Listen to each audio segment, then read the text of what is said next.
Prokuratura, MNB, gazet hakta.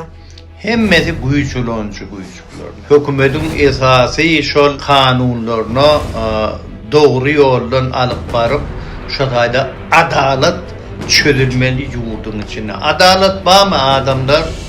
Sizin hemmeňize ýüzlenýär. Ondan pul töläp berenler, türmäň içinde, şo taýda ýaşaýanyňyz üçin. Barmy adalet? Sizin dogamlaryna şaňyny şu torog şu. Şulatlan hemmeti nämen alamati? Ha? Yurdun kanunları yıkılansan yurt avat galiyami. Hiç açın.